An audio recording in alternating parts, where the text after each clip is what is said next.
Mike Radich here, and I'm now joined on the phone by King of the Cage, lightweight, bantamweight, and flyweight champion, Juan Archuleta. Juan, how are you? Good, sir. How you doing? I'm doing good. Thanks for asking. Good. Juan, the name of the game is really random. That's where I ask you a random question and you give me the real answer. Some of these questions are custom made just for you, and some of these questions are generic ones that I ask all the people I interview. So, here's the first question. Superpower you'd love to have?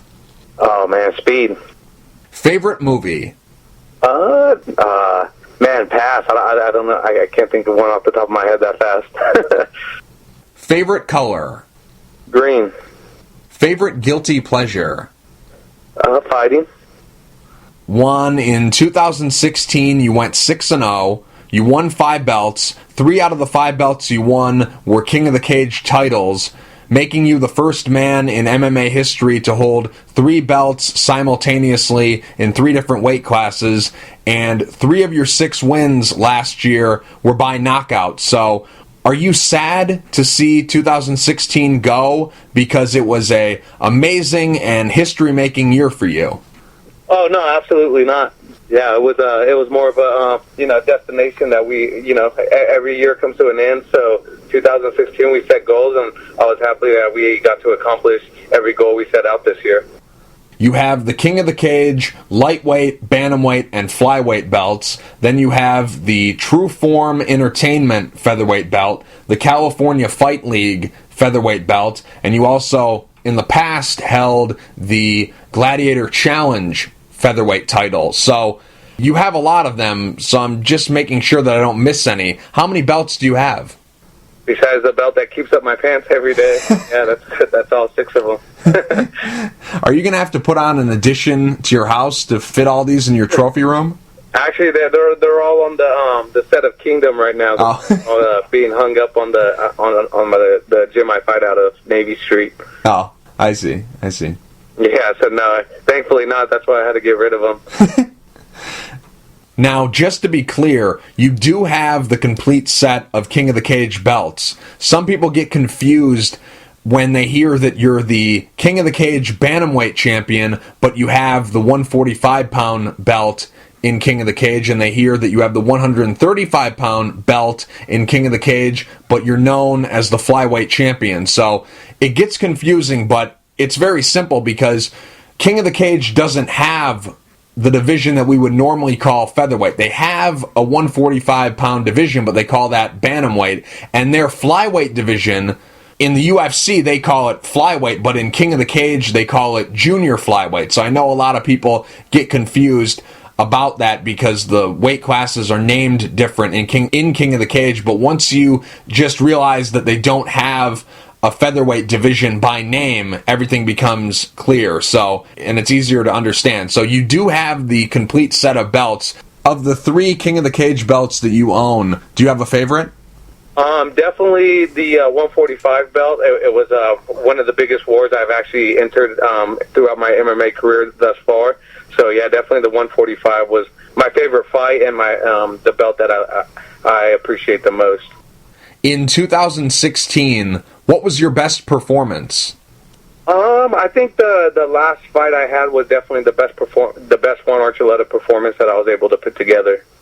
You beat Chris Tickle to win the lightweight belt. You beat Jordan Griffin to win the bantamweight belt, and you beat Derek Mandel to win the flyweight belt.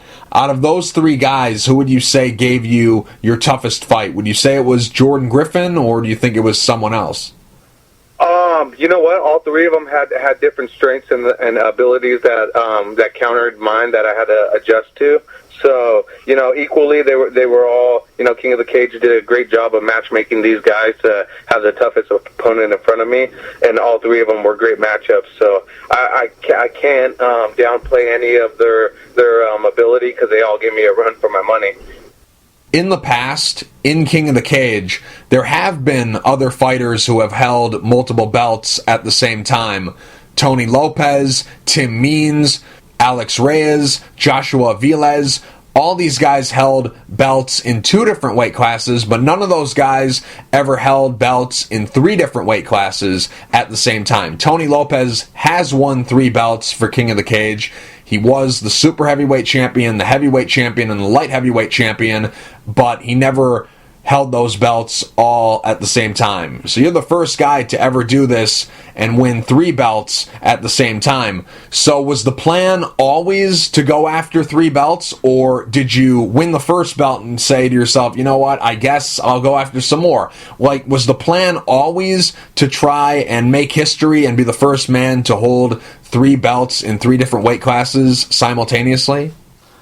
You know what? When I signed with, at first, no, but when I signed with the promotion and we all sat down and negotiated terms and contracts, it ended up being a goal that we set out to do, because it was such a ideal goal for me and a goal I could accomplish, that we set out to do. So yeah, it was just a spur of the moment during the negotiation of our contract. Now, going into the Derek Mandel fight, were you feeling any pressure? Because here you are going after your 3rd belt, and King of the Cage, they kept their word. They lived up to their end of the bargain by giving you 3 title shots in your first 3 fights, and you had won the first 2, and now to complete your end of the bargain, you had to beat Derek Mandel and win that 3rd belt. So were you feeling any added pressure going into that fight? Definitely not any pressure. Wrestlers thrive when great competition comes about. You know, that being a wrestler since I was 3 years old, you know, this is the moments we strive for. This is the moments we do thousands of bear crawls for. These are the moments that we train and live for. So I didn't feel no pressure. The competition for fighters and for wrestlers ourselves, we treat those as our treat, that we get to finally go out there and sit down at the dinner table and eat our meal. That's what fights like these are made for wrestlers. So no pressure, just to go out there and have fun and finally let all the hard work pay off. Joe Daddy Stevenson is your coach and mentor. And before he was a lightweight contender in the UFC fighting against BJ Penn for the lightweight belt, before he was the Ultimate Fighter Season 2 winner, he was actually the King of the Cage lightweight champion and then later the King of the Cage welterweight champion. So considering who your coach is, does it mean more to you than the average contender, the average champion in King of the Cage who holds the belt? Does the belt mean more to you than those other guys, considering that your coach once was the champion and now you're able to follow in his footsteps and accomplish something he accomplished? Does the belt mean more to you, considering your history and the circle you operate in? You know, the reason why I signed with King of the Cage, are one of the first MMA promotions out there that came about and surfaced for the mixed martial arts. And my first MMA event was King of the Cage event, and I loved it. I instantly fell in love with MMA at that time, and it was watching Joe Daddy Stevenson fight. And so it was just, it was like something that I envisioned in doing, where I wanted to fight. And so when it came about and the opportunity approached this, I approached this opportunity. I couldn't wait to go out there and make history with them, with the promotion that's been around since the beginning. So yeah, it definitely means a lot to me, fighting for the King of the Cage belts, and receiving them and doing my end of the deal, and then just being able to have these belts and make history. They definitely mean a lot to me. Absolutely. KOTC has taken care of you, and you deserve to be taken care of because you're producing for them, but they've done stuff for you that they haven't done for other fighters. They gave you 3 title fights in your first 3 fights. They let you take fights outside of the organization. They let you have your own sponsors. They give you your own corner post so you can promote your sponsors more when you fight. They let you wear your own clothing line, and they let you hold on to your likeness rights. They're not doing this stuff for other fighters, so why has King of the Cage been so flexible while working with you? Well, during the negotiation, we were able to, set these guidelines down for us. And that was a big part of the negotiation, was talking to, King of the Cage. And then when he asked me, why would I want Juan Archuleta fight under the King of the Cage banner, and that moment in time obviously struck my mind that, hey, I was like, you know what? I'll tell you what I could bring to the table. I'll be the first fighter to win a 155, 145, and 135 belt, and one promotion. I was like, in 3 titles. You've had Tony Lopez in your promotion for so many years, and he's tried to accomplish this and was never able to do it. And what I could bring to your promotion is be the best fighter pound, because I train with the best, so I feel like right now I'm pound for pound the best fighter that's out in MMA right now. And to solidify that statement, I had to go out there and fight in 3 different weight classes and win titles in this promotion, who they already had set forth, their champions already instilled, where these guys were already great fighters. They were already proven champions. They've fought in other organizations, and they were proven champions. They were on winning streaks, and so he was like, well, my guys, these guys aren't going to be handpicked. These guys are the champions, and they're the guys you're going to have to run through. And when I told him, look, I am the pound-for-pound best fighter out there in MMA right now, and I'll go out there, and you give me my first 3 fights, title fights, and then we could renegotiate. We'll sit down and we'll renegotiate our contract, and if I don't fulfill my end, you could either A, not sign me to a bigger contract, or B, you're going to have to sign me to a bigger contract and, promote me more as a promoter. And, it's not given, I know that. But, I'm going to go out there and make it happen. And I told him I'll make it happen as fast as possible. My first 2 fights, I fought in June for the 155 title, and then in July, I fought for the 145 title, and then I was getting ready I would have fought for the 135 title in August, even in September, but I broke my hand in the 145 fight, and I had to take a couple weeks off for my hand to heal. And then it was the negotiation of trying to get the guy to sign the fight with me. And so it went back and forth, and then we finally, it was supposed to be in November. We were supposed to fight the 135 title, but they got a bigger arena to fight in December, the Citizens Bank Arena. And so we did it in Ontario at the Citizens Bank Arena, which paid dividends because it was a huge arena. A lot of my, close to my home family, a lot of family friends came to support and watch history be made in a great event like that. So, yeah, I mean, it was definitely awesome, and that was part of the negotiation. That's why they were able to, want to sign me for this much, and let me bring in my own sponsors, let me bring in, it was just all negotiation tactics, and that's why they were able to give me the three title fights first, is because they wanted to see if I was going to be that fighter that was able to make history and do something that no one's ever done before. Since you completed your end of the bargain, have you gotten that bigger contract? What exactly is your contract status right now with King of the Cage? So Terry Treblecock, he owns King of the Cage, right? And he has a encyclopedia of contacts throughout the MMA world. And so right now we are actually in negotiations with Risen and One FC, and they wanted me to fight. Unfortunately, we didn't come to terms with them, because we didn't come to terms with them in negotiation, and B, I wanted to make the history before I fought outside of the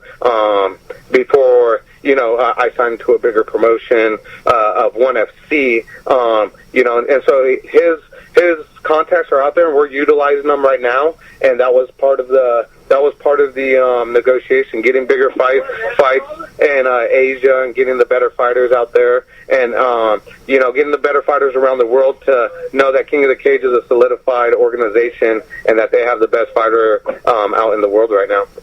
Andy Wynn, the King of the Cage atomweight champion, she recently fought over in Japan and had a great performance over in Ryzen.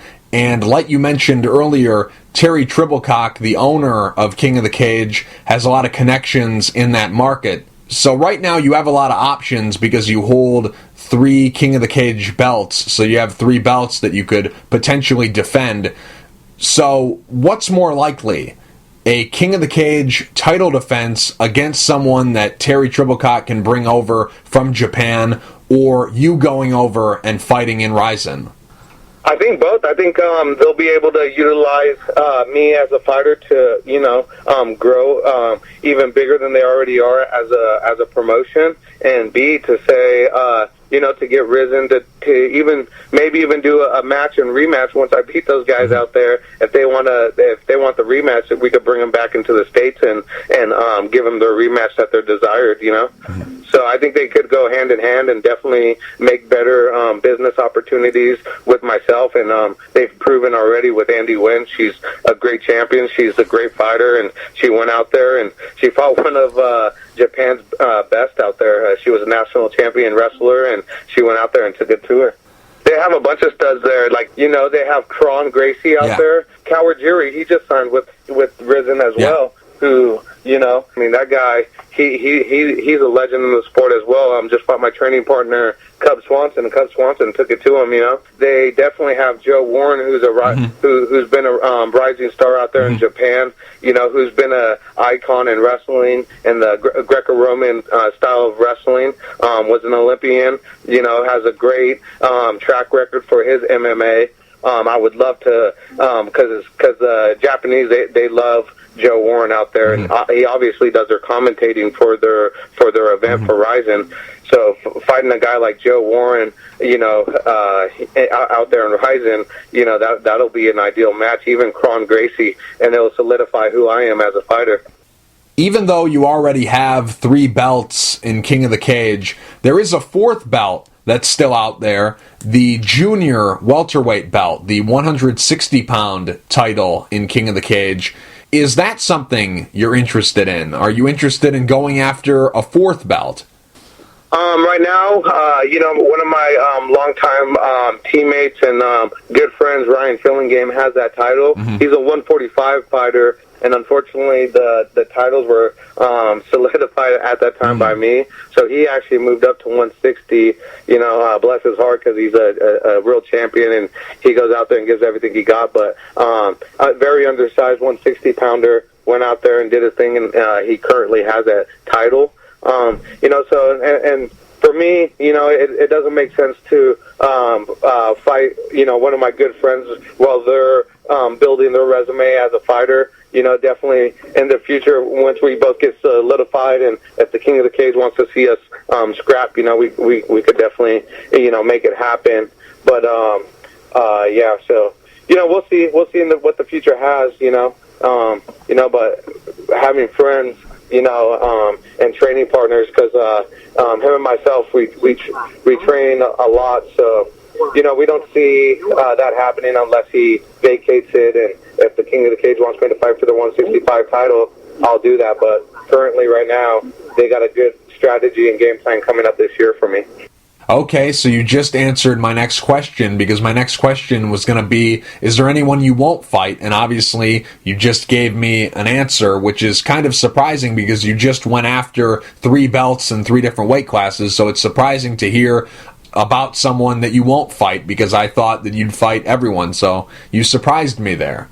Yeah, absolutely. I mean, I never say no. I'm a built to fight guy. I've wrestled my best friends before. I look at it as a business as well. If it makes sense for everyone and everyone could profit off it and get gains off of it, I'll never say no. Definitely.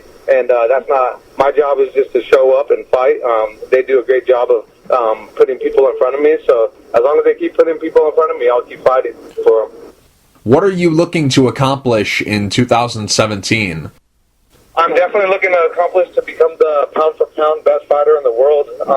I feel like I already am, and this year I'm going to solidify that with some very big wins and people who want to fight me. And that's why I went after all 3 weight classes.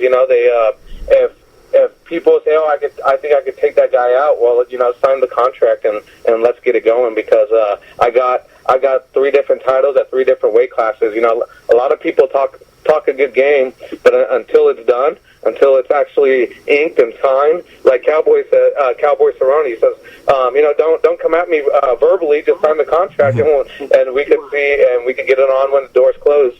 So that's what I'm looking to do for 2017. Just solidify who I am in my peers' eyes, which are the fighters. And they already know that, 3 weight classes isn't an easy deal. I got big shout-outs from Biz Bing, Cub Swanson, Clay Guida, BJ Penn, all these guys, actually texted me and told me congratulations. They knew what I was doing. And, so I already got some of the respect from some of my peers, and I just keep looking forward to solidifying who I am as a fighter this year. You work on the show Kingdom. Do you have a favorite episode? Oh man, yeah. There's been some real brutal ones, some real life situations that happened in this episode, and that's what's so awesome about the show. I definitely love the fact that when Matt Lauria, whose character Ryan Wheeler, he gets out of jail, and the first place he goes is right to the gym. That's just a true wrestler and a true fighter's home. That it shows that he doesn't go to his home first or his house. He goes to his home, which is the gym where he spent countless hours of blood, sweat, and tears, and his whole life is dedicated to the gym as a fighter. And the first place he gets out goes to when he gets out of jail or out of prison is to the gym. So it's definitely the first and second episode of the show Kingdom of season 1. What exactly is your role on that show? Because I know in some episodes you've played yourself, but in addition to that, are you an extra? Are you a stuntman? Are you a fight coordinator? What exactly is your role on that show? So on the show Kingdom, I actually play myself, Juan Archuleta. Yeah. I do a lot of stunts. Yeah, I'm constantly sparring with the fighters or with the actors who are great athletes, by the way, and pick up the stuff really quick. I do a lot of sparring with them in the scenes. So I would basically play myself and play the gym teammate, and then. When Joe Daddy Stevenson is gone, Joe Daddy's a MMA consultant, and and I basically fill in for him whenever he's gone or whenever he's busy. I step in and do the MMA consultant as well. How often are you on set? Do you work on that show every day? I'm on set about maybe 3-4 times a week, at the most. Sometimes 5 days a week. It just depends when they have the gym scenes, when they have the fight scenes, when they have like little after parties for the fights and stuff like that. Because it's kind of like a real life, almost like a real life show, a real life, everyday lifestyle of a fighter, because that's what they're portraying as a TV show. And man, sometimes I walk out of there and I'm just like, oh man, I felt like I was in a dream or something because it feels so real. But yeah, I mean, I'm on there about 3-4 times a week. One of the main reasons why you got to work on this show is because the show's creator, Byron Belasco, saw one of your early fights and was very impressed with your performance in that fight. And of course, this was before he had even started working on this show, but he was impressed with one of your fights, and years later, when you guys were reintroduced through Joe Stevenson, he remembered you and offered you a spot on this show. And the story is very well documented. You've told the story a few times, but the one part in the story that I've never heard is, what was the fight? When was the fight? Who did you fight? Was it a fight in Gladiator Challenge? Was it a fight in Bama USA? Was it an amateur fight? What was the fight that he saw you in and was impressed by your performance and remembered you for that performance? What was the fight?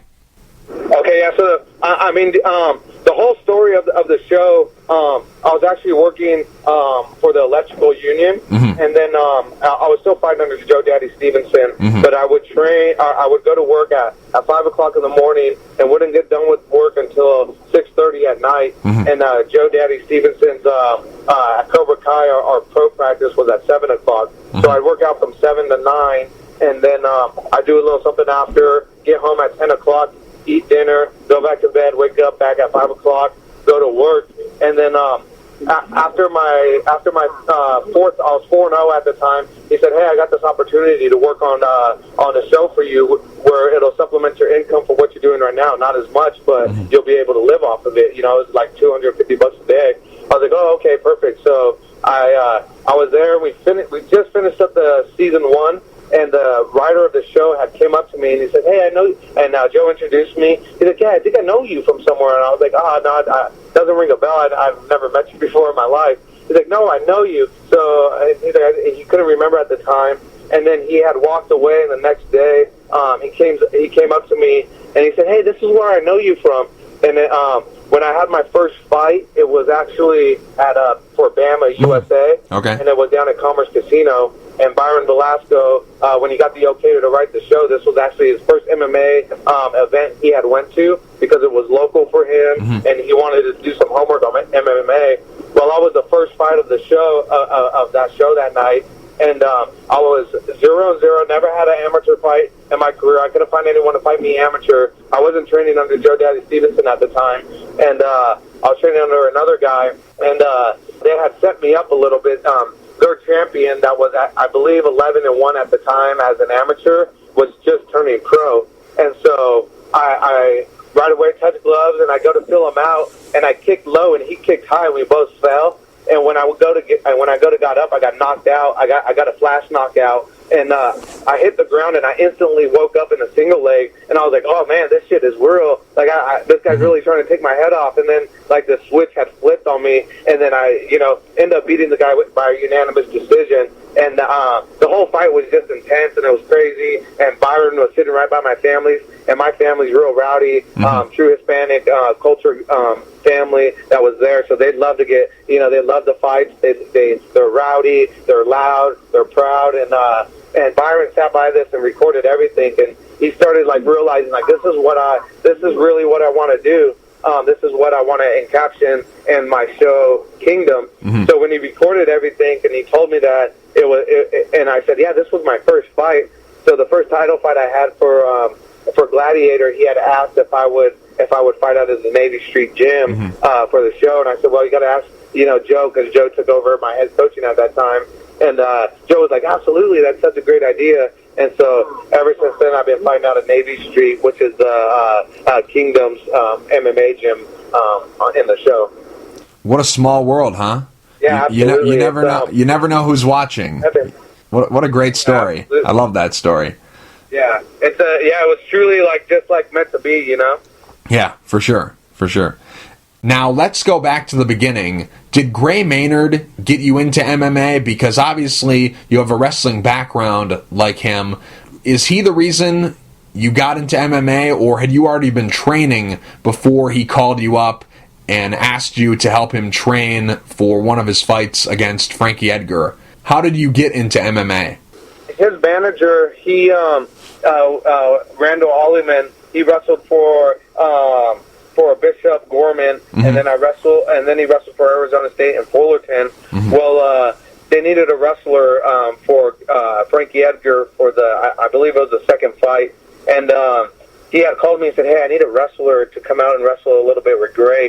Do you mind coming out and helping?" I was like, "No, yeah, I'd love to." So when I went out there, I started picking things up slowly. Michael Chandler was there, and Gray Maynard I was working on. Oh no, it was actually just Gray. I'm sorry. It was at Frank Mayr's gym, and I spent some time wrestling with him, and I really liked the sport. He obviously beat the hell out of me, but it was definitely something as a wrestler when you get beat up and you're trying to figure out how to get better. You just thrive off of it. So I instantly became in love with the sport. And then I wasn't still sure if I wanted to do it until my girlfriend at the time, who's my wife now, kept persuading me, "Hey, you should fight. And then finally I told her, I said, "Okay, look, if I fight, it's going to be just like my wrestling career. I'm not going to be here very much, and I'm going to be a lot of time working with the best guys in the world I could find to train with, so I could get myself as good as I could be, you know, where I won't take so many damaging fights. And that's just part of the sport, you know. Growing up wrestling, you had to wrestle with the best every time, and dance with the best in order to become the best. So that's what I did now. And so he was definitely the first step of the stone of the staircase to where I'm at right now. If you weren't a pro fighter, what would your job be? Would you still be working as an electrician? Would you be doing something else? What would you be doing if you weren't fighting? If I wasn't fighting right now, I'd definitely be a fifth-year apprentice in the electrical union, absolutely, or working, you know, in the. I grew up doing construction. I'm a blue-collar family. My dad's been working since he was 14 years old. Had his own general contracting business, and so he's been doing, you know, construction his whole life. So it's just something I grew up doing: construction, wrestling, and sports. And education. Hobbies outside of fighting? Definitely fishing and being with my family. And one big thing I really love to do is get back to the sport of wrestling. So I love to coach. I have a real passion for it. Unfortunately, with fighting, I got to be a little bit selfish in these next few years in order to accomplish what I want to. But I'm still coaching everywhere I can in Southern California. Coach some of the guys that were trying to make the Olympic team, and coach some of the guys that are currently wrestling in Division I colleges. And it's just been a hobby of mine. I don't want the wrestling to die with me, that so many people have ingrained in me. You know, so I definitely want to give it back and continue to see the people who helped me become the wrestler I was, see their wrestling keep going off in the future. Do you have any pre-fight rituals or superstitions? I'm definitely a spiritual person, so, you know, they wanted me to fight on a Sunday. I took the fight. They wanted me there early, and I said, you know what, I'm not gonna show up to the arena until I finish my regular Sundays, because I give my Sundays to my family, and so I'm a churchgoer, and I definitely pray before every fight for myself, my opponent, you know, everyone that's there in the arena. You know, so praying and giving the glory to the man that I believe in is definitely one of my, you know, rituals or spiritual duties that I do. Do you have any post-fight rituals? You know, I don't party. Partying has gotten me in trouble when I was in college. So I don't like to go out and do after clubs and stuff like that. But I do love to get my friends and family together, you know, the next day or the day after, to have a barbecue, just hang out, eat a lot of solid, good food, and, you know, and just relax and hang out as a family, because, you know, that's what we all are. We're a family, and you know, and we all have a great time. We all love to eat, and so yeah, we have a barbecue, and it's awesome. What motivates you in life and in fighting? Oh man, my kids, absolutely, and my wife and my family. You know, my spiritual beliefs, definitely. That, you know, I would definitely, it's my spiritual beliefs, my family, and you know, just to be an influence for anyone out there that, you know, needs influence, and you know that someone comes up from nowhere and comes up and able to do what he loves is absolutely what I want to let my aura out to be, to let people know you could believe in anything and do anything you want as long as you believe in yourself. Favorite food? Definitely Mexican food and Hispanic food. We're big eaters, you know, and I love every type of animal that's out there, you know, and we love to eat it, and you know, and so Mexican culture, they do a lot of food with every type of animal, and it's delicious. Favorite band and or solo artist? I definitely listen to a lot of Jeremy Camp. He's definitely helped me through a lot of situations in my life, listening to his music. A little bit of Kanye West as well. You know, he has a lot of inspiring music. So yeah, those two artists I definitely listen to a lot. Favorite TV show, and it can be a show currently on the air or a show no longer on the air, just overall favorite TV show. It has to be Kingdom. Besides Kingdom, that's the obvious one. Just as a fan. I used to really love watching that '70s show for some reason. Ashton Kutcher and all those guys. You know, I would always watch it, and my girlfriend, and at the time, and my wife now, Janae, she would always be like, "Why are you watching this?" I was like, "I don't know. I just love comedy, and I don't know. It just always intrigued me." Celebrity people say you look like. You know what? I a lot of people, but you know, they never put a pinpoint on it. But I've never been told I look like a specific person. They're always like, "You look like someone," and I'm just like, "Oh, okay." Absolutely, yeah. I've never been told I look like a specific person, but they always say that I look like someone that they can't think who it is, but I look like someone. Is what I always get told. Go-to song when you're singing in the shower.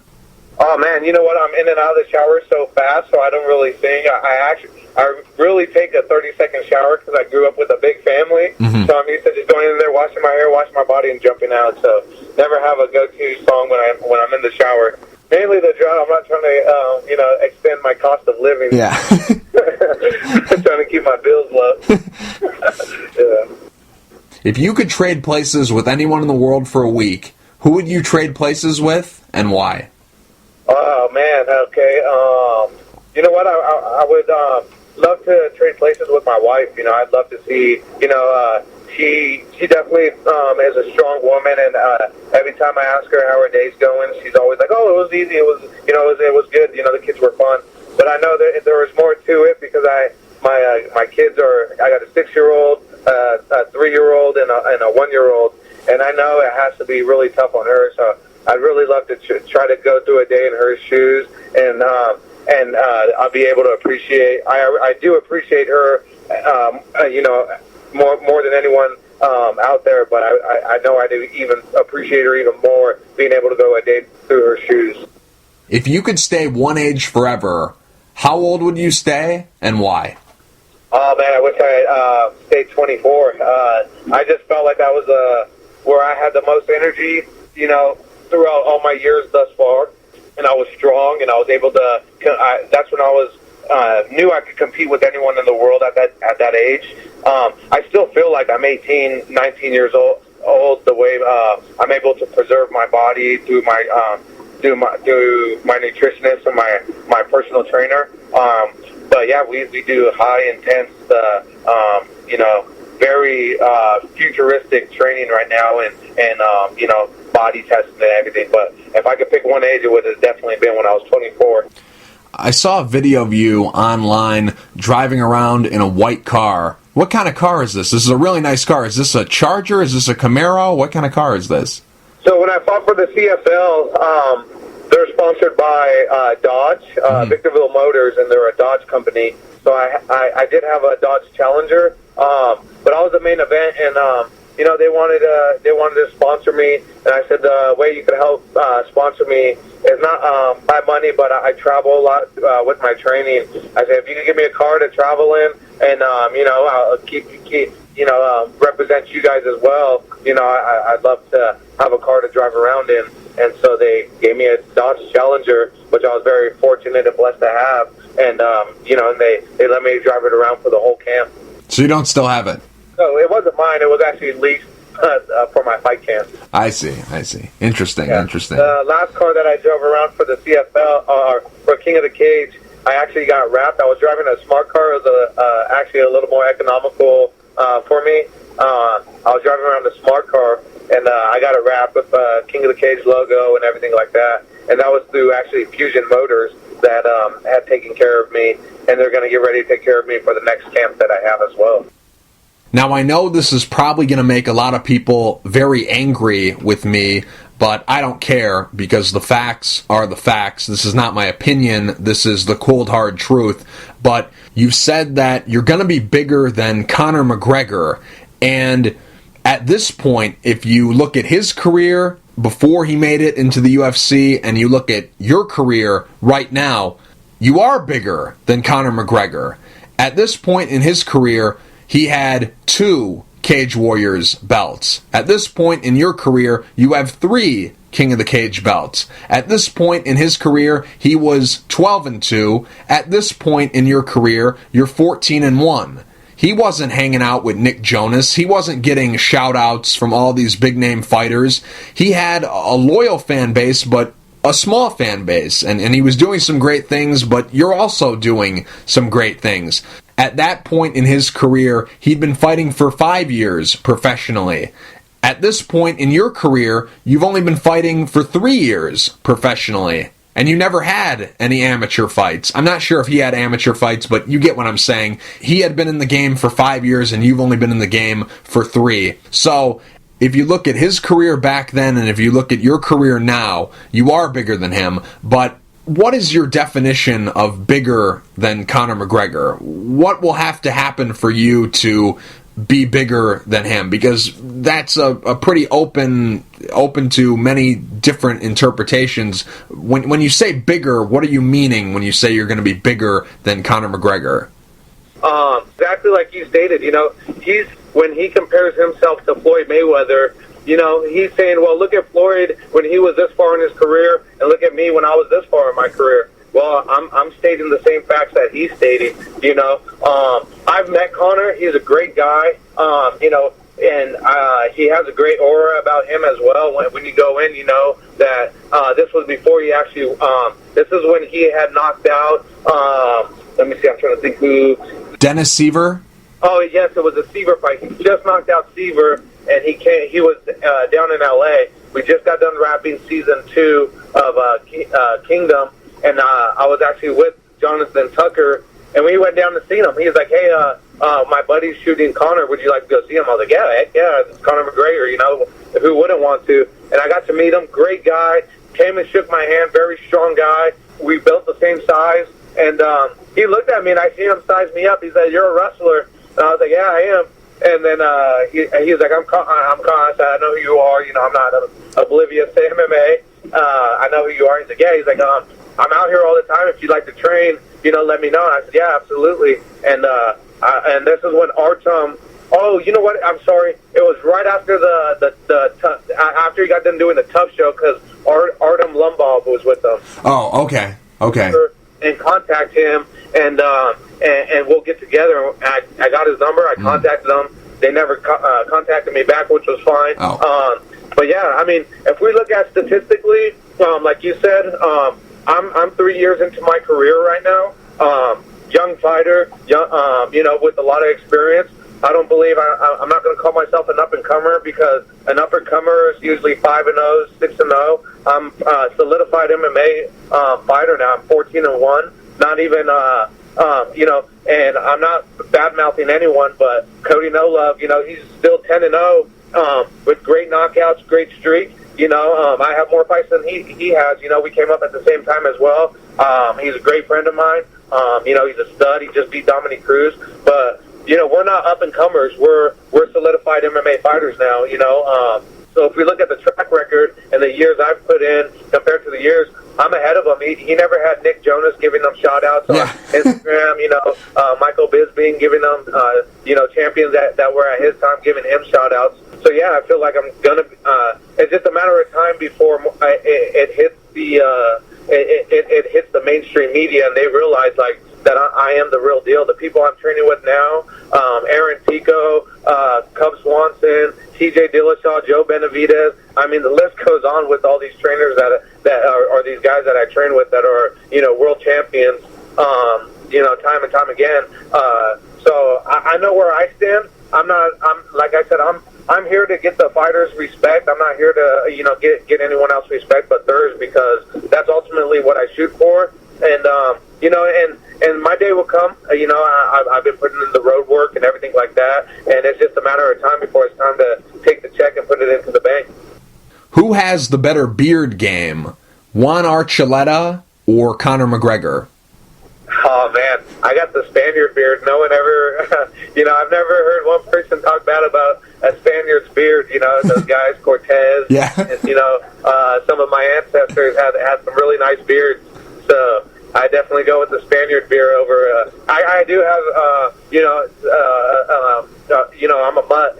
Americans are mutts, so they have a lot of ethnicity in us. But yeah, I definitely have a better beard than the Irish guy. Although my I do have some red beard, some red tint to my beard. That's why mine's better, because there's a multicolor. Yeah, I'd have to agree. I got to go with you.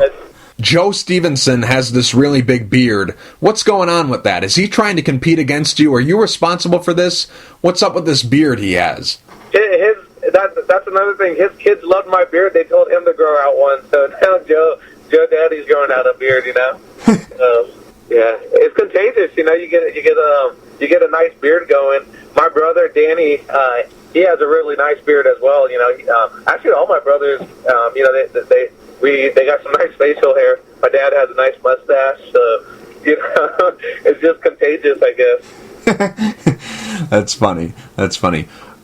When and how do you start training with Joe Stevenson? So Joe Stevenson actually was part of my dad's kids club. He came in and his first practice, he seen me getting yelled at when I was about 4 years old, because my dad said to shoot a single leg, and I shot a high crotch. And the difference between a single leg and a high crotch, your head's on the inside on one, and on a high crotch, your head's on the outside. And I love the high crotch, so I shot a high crotch. And my dad's like, "Damn it, Juan, I said shoot a single leg. This is a single leg," and he grabbed my head and put it into position. And Joe was like, "Oh my God, that's a 3-year-old. I don't know what's going to happen to me." So he ended up going elsewhere. But when I came back from Purdue, I started training under Joe Stevenson, and he's an icon and a legend in our hometown. So he has a gym, Cobra Kai, out of Victorville, and so it's the only gym that we have that's mainstream in the high desert. What's it like rubbing elbows with Nick Jonas? It's great. Definitely, I'm older than him, obviously, but to be around someone that's so influential throughout the world and getting his perspective on things is eye-opening. Because like I said, I'm a born wrestler. So when I first got to the show, I was like, oh, I just want to fight. I just want to fight anyone. And they opened actually my eyes to the business aspect of it, and that's why I got better at negotiating than most people do. I don't have a management yet, so they were able to help me out, discuss my contracts, how not to sell 100% of your likeness, how not to sell 100% of your image, and just fight for things for yourself, So having guys like Nick Jonas, Frank Grillo, Matt Lauria, Jonathan Tucker, Mac Brandt, all these guys that have been around a long time with people who try to take your whole identity, which is Hollywood. They let you know that, hey, it's okay to try to fight for these things and tell people no, just because you don't have to prove a point all the time, because as a wrestler and a fighter, you're like, yeah, well, I'll show you. I'm going to go out there and beat up this guy, and then you did what they want, So they helped me kind of influence me in the business side of sport, So it's priceless to have someone like that in my corner and being able to, rub elbows, like you said, rub, ideas next to each other. It's priceless. Nick Jonas made one little Instagram post, but it made a huge impact. The internet broke. Everyone was going crazy. Everyone was like, who's this guy that Nick Jonas is talking about? It was crazy. He made one post about how you won your third King of the Cage title in a year, and you had won other titles this year, and he was giving you this shout out, and the internet broke. Everyone was going crazy. It was amazing for me to see, and I'm not you, so since you are you, what was it like to see that happen and see everyone lose their minds and want to learn about you? What was that like, having that whole situation go down? Very grateful for him to do something like that. He doesn't have to, he's Nick Jonas. He could go about it today, but it just goes to show what type of person he is. We spent a lot of time, getting him ready for the show. He's been very appreciative, always told us thank you. And then, he said, hey, you know what, Juan, I want to help you out, try to get because he asked me, he's like, what's the difference between you signing right now, and what's the difference between you and Sage Northcutt, is basically he told me. Why would you sign with UFC and you not make the same money as him?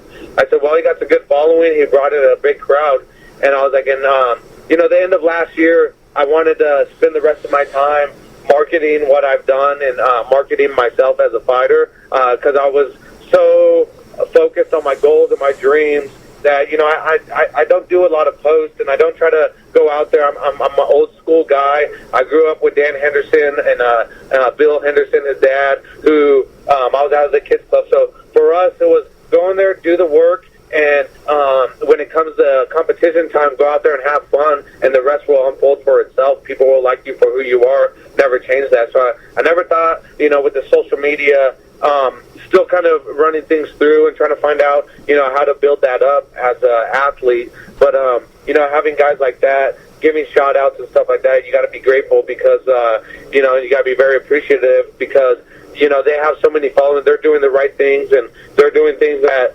I'm doing, putting in the time, and they get a big following. So to have someone like that is definitely help make a push. I went from, you know, 2,500 followers to 3,000 followers, and you know, basically overnight. Mm-hmm.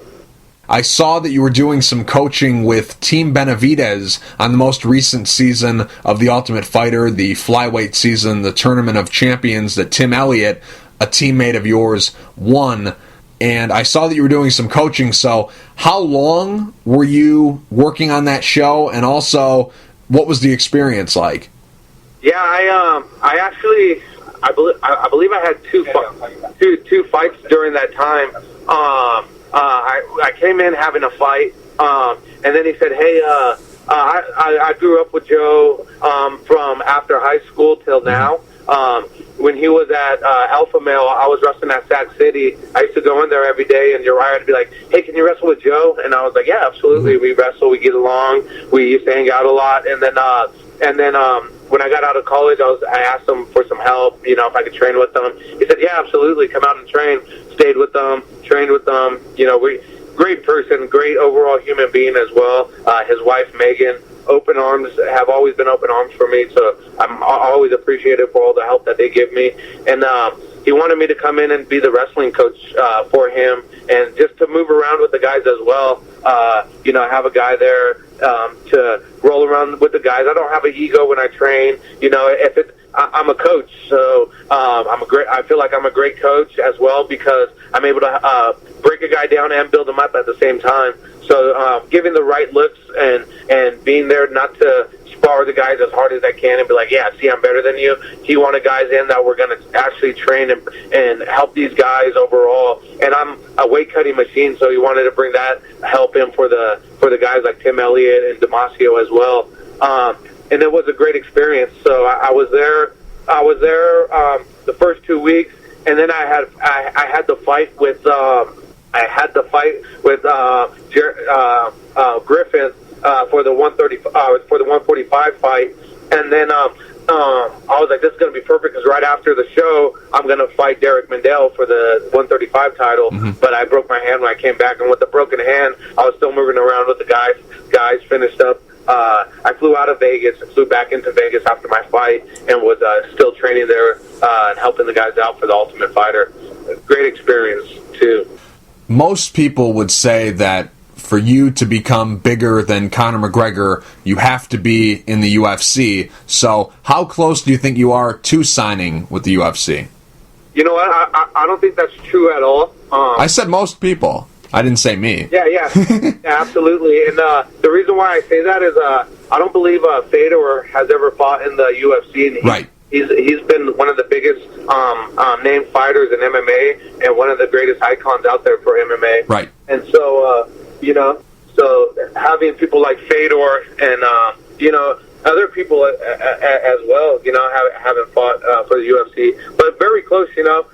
That is true, though. A lot of fighters, you know, I hope one day I can fight for the UFC title. But in due time, you know, when you know, they're going through a lot right now with, you know, the new ownership with Ari Emanuel, who's a great guy himself, you know, and, you know, his company, they're going to build, you know, they're making the UFC, you know, as big as it was, you know, it's even going to get even bigger, with those guys in there. They know how to, sell entertainment. That's what they're in the business for. So, you know, eventually I definitely want to get in there and fight. You know, it just has to be the right timing, right pay and everything like that for people, you know. When would you like to fight again? We actually, Joe Stevenson's going to be, he has some stuff he has to do for himself, and about, so when he gets back, we're definitely going to, visit our game plan options. I hear that Rizen's going to have a card in April, and that's what we're in negotiations with. And if not, I'll defend any title that King of the Cage wants me and when they want me to. But it just all has to be we're all about the right timing. As long as my family's there to support me, we'll fight anytime. I'm always ready. I'm training right now. I trained the day after I got done with my fight. So. Obviously, this year you fought in 3 different weight classes, and you walk around in that 167 to 170 pound range. So all 3 of those weight classes are in play going forward. But as you move on in your career, where do you see yourself fighting at? Do you see yourself fighting at lightweight? Do you see yourself fighting at featherweight? Do you see yourself fighting at bantamweight? What's the best weight class for you? Definitely 145 division. I'll end my career there. I can make 135 for a little bit longer, but I'm getting bigger every day I train. So definitely 135, one more. Maybe one. When it counts, I definitely could get there. But 145, I'll end my career at. Maybe 155 end it. But 145, I'll do the rest of my fighting. Spaniard is your nickname. Who started calling you that? It was a variety of things. Actually, they called him the Spaniard, and he was a gladiator fighter. So that was one of the reasons behind it.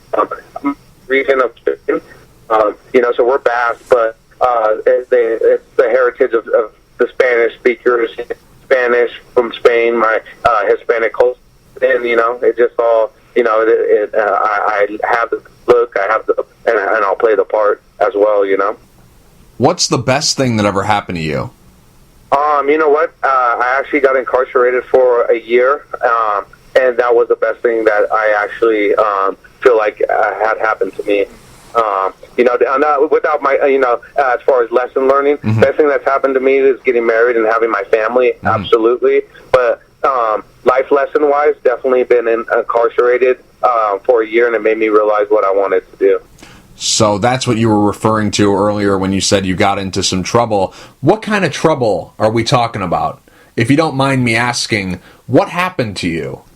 Oh, yeah, not at all. I want to get my story out there, and it'll soon be out there. I have a guy shooting a documentary on me about it, and it's continuing to grow, and it's going to get even bigger as my career finishes out. But I was actually at Purdue at the time, and I was ranked number 2 in the country, and I didn't make grade second semester. And I just basically fell off the deep end, started drinking. Was at the bar every night, looking at the bottle for answers that weren't there. And, got into some scuffles, got into some incidents. I took a bike out of an apartment when I was at a party one night, and the guy ended up wanting to press charges.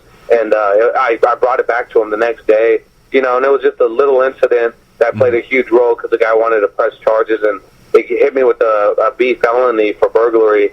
And I spent a year in prison, actually in jail, fighting the case. And then they ended up charging me with the burglary charge and gave me a felony for it, and everything goes crazy. And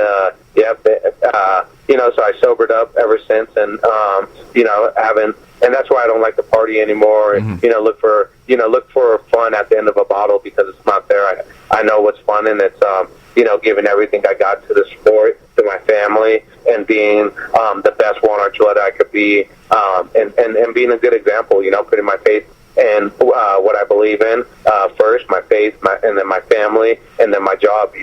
So it definitely was an eye opener, and I believe was one of the best life lessons that happened to me. Was definitely that, because I was getting ready to fall off the deep end. I could have kept drinking.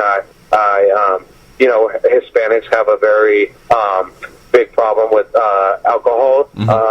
And a lot of alcoholics are, with every culture too, not just, the Hispanic culture, but, every culture, the Indian culture, or Indian or Hispanic, and German, so, and Irish. So all those are signs of alcoholism, you know, and it's not good. And I definitely found a lot of trouble when I went that route. What's the worst thing that ever happened to you?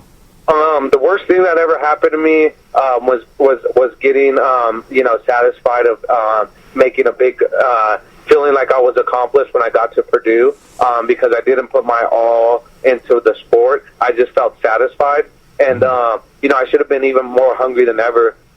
So the worst thing was getting signed to. It was one of the best experiences, but my first year at Purdue, I got satisfied. And I wasn't the same Juan Archuleta coming out of high school and, being a hungry athlete or striving to be the best academic I could be. I came out of high school with a 3.8, and my first year at Purdue, I was down to a 2.1, and I was like, oh man, I gotta get my stuff together. I feel like I'm accomplished something. I haven't even started it yet. So yeah, that was one of the worst things that happened to me. Experience, and then being able to flip that switch, and then it all falling down again, obviously. So yeah, it was a snowball effect. Person you look up to the most? Definitely my dad. My dad's been a huge role model, and I've always looked up to my dad. He's had 7 kids. He has 7 kids, all from my mom. And he put in hard work every day. He was always gone at 4 a.m. He used to tell us, my construction company is called sun up to sundown. Every time we went from work with him, I was like, Dad, when are we leaving? He said, I told you, son, it's from sun up to sundown. That's when we get home. I was like, oh, crap, I'll be here all day. Definitely, I look up to my dad a lot. He's played a huge impact in my life, and always told me, what I do in the dark is always going to come to the light, and it's definitely been paying its dividends and has paid, its sacrifices as well. Time period you'd like to go back and visit, and why? Both of my senior years of high school and in college, because I wasn't able to compete and finish out the season of wrestling. And those were some of the monumental moments that I could have made in my career that would have gave me the achievements that I wanted to accomplish in wrestling. But obviously it's paid off, because now I'm taking that same fire and hunger into fighting. Some people are afraid of spiders, some people are afraid of heights, some people are afraid of the dark. What are you afraid of? I fear God. Absolutely. That's what I'm afraid of. I'm a God-fearing man, absolutely. What's your pet peeve? People either ask me for a drink of my water or just give it in my little personal space, because I want everything so micromanaged and so perfect. I rarely have pet peeves, but when it comes to almost game time or where I'm about to make weight, it's having everything lined up perfect and not having anyone touch my stuff or, ask me for anything that I have when I'm cutting the weight or stuff, because it's like, dude, I only have this much, and I'm trying to focus on making this weight, and you can't have any of it. Get away from me. That's funny. Yeah, absolutely. I mean, and most wrestlers are like that. I see it in them too. That's why, when someone goes and asks, and I'll be that person to tell them no for them, because they're like, hey, can I have some of the water? And I'm like, dude, don't get his water. If you want some, take his mind. This guy has all his stuff laid out for him. Like, how can't you see that? Look at how in the zone they look, Yeah. So, yeah. So I know what that's like. What do you worry about? What's something that keeps you up at night? Nothing. I go. I put my all into everything I do. I seriously. That's what my wife and my family and some of the training partners and Joe Stevenson freak out about. They're like, dude, you gotta be focusing on this. I was like, to be honest, dude, I'm doing everything I need to do, and I could I've talked to my training partner, Aaron Pico, about this. And he was like, some of my training at certain times, I felt like I go to sleep and I was like, man, I didn't do everything I needed to do to be a champion today. And I sat back and I thought about that. I was like, oh wow, I never really that never really sank in until you just told me about that, and it started sinking in. Like, if I feel like I've done everything I needed to do to be a champion, I could go to sleep at night knowing that my work was accomplished for the day. So once he told me that, I realized, like, everything I'm doing right now is is my all. So I go to bed, sleeping, very restful at night. Number one thing on your bucket list? Definitely to travel with my family. I haven't got to travel with them yet, so, and go on vacation. So that's the number one thing on my bucket list right now is to take a trip with my family. What's your hidden talent? You know what? I have very little talent. Everything I've stemmed off of has been from hard work. I have 5 older brothers that are way more athletic and more gifted than I am, and a younger brother is. I was actually the runt of my family, but I could eat. I guess that's my hidden talent. Everyone that sits down there like, man, when you fight, you're going to get huge. So I definitely is eating. When I was younger, they used to call me Buddha.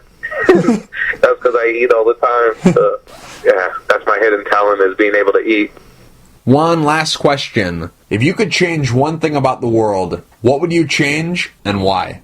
Shoot, make everyone have to wrestle, because wrestling, if I could change that, I'd have everyone implement wrestling into their life, because it just shows, wrestlers don't do it for the money. They don't do it for the fame. They don't do it because it's going to get all the girls, or it's the number one sport in the world, this and that. Wrestlers do it because once you've wrestled, it makes everything in life easier. As what Dan Gable has preached on his whole coaching career, and it's true. Wrestling. Look at how many dominating wrestling fighters there are, successful business owners with wrestling. Wrestling. If I could change one thing in the world, it would be having every person to implement wrestling in their life. Juan, real quick before I let you go, do you have any sponsors you'd like to thank, and is there anything you want to say to the fans? Absolutely. I'd love to thank everyone that tuned in to, listen to me, discuss who I am as a person. And I hope they fall in love. I hope they're going to, want to see Juan the Spaniard Archuleta fight one day. And it's going to be my treat to be able to put on a performance in front of them. And I'd like to thank Legacy Builders, Elite USA. They're a sports apparel that's, helped me out since day one. The people down at Kingdom, they've always had my back. My mom, my dad, my wife, my kids, and Eagle List Productions. They've been helping me out. Marlo Holt, Fusion Sports, or Fusion Motors. Definitely King of the Cage. Thank you for allowing me to accomplish what we've accomplished lately. The CFL, True Form Entertainment, Gladiator Challenge, Bama, USA. They've all gotten me to where I need to be. And, my continued training partners, that always help me out in time of need. Dwayne Ludwig, great coach and mentor that's been along the way. Joe Stevenson, coaching, Coach Swanson, Joe Benavidez, all these guys have impacted a huge part of my life. So I just want to give all those guys a big shout out and a thank you. And thank you as well for having me and taking the time to reach out and have me on your show. It was a pleasure of mine and a treat to be able to do that. So thank you. Juan, thank you for taking the time to talk. I really appreciate it. Yeah, absolutely. It was my honor. So thank you.